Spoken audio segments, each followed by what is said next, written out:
Welcome back to the Cabo Jewish Center's video blog with thoughts on our Jewish holiday of Sukkot. Myself and my family are actually spending our intermediate days of Sukkot traveling Baja California in Mexico north. We are currently somewhere on some secluded white sandy beach in between Loreto and Mulegé. Yup, it's that time of year again.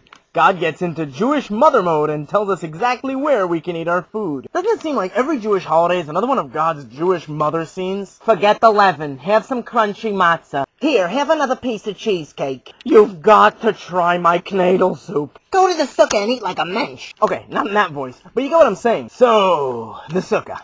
That shaky wooden outdoor room where we spend a week every year in. We do it to remember our ancestors, the Jews who left Egypt. While traveling in the desert for 40 years, we're surrounded by clouds of glory. Okay, let me get this straight. Clouds of glory. Beautiful, white, fluffy clouds of protection. Flimsy, chilly, bumblebee-filled hut with palm branch roof.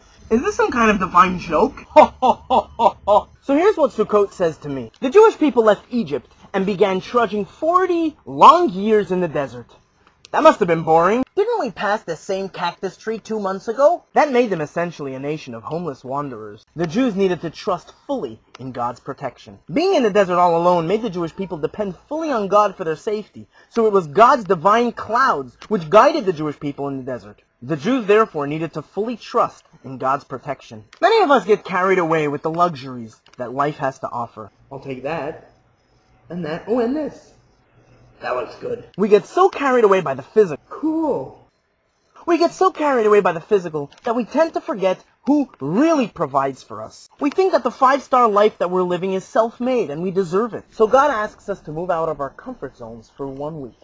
Dwelling in a dinky little hut reminds us of what is really important in life. Sure, we can enjoy the luxuries and pleasures in life so long that they're kosher. But for 8 days a year, we are granted perspective to who really provides for us, and where we really should be focusing our attention to. Like the fellow who was driving around in Manhattan looking for a parking spot, unable to find one. Being in such a huge rush, he turns to God and says, God, if you can help me find a parking spot in the next minute or so, that would be really cool.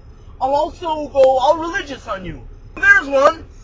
Never mind, God, I got one. So you see, the idea is to bring the message of the sukkah into our day-to-day life during the rest of the year. There's nothing wrong with enjoying those physical blessings that God gives us in our lives. Even a day at some random beach in Baja California with the kids. It's wonderful. But that outdoor flimsy structure reminds us that our whole life is fully dependent on God's protection. Wishing you and your family a Chag Sameach and Shabbat Shalom. Chag Sameach!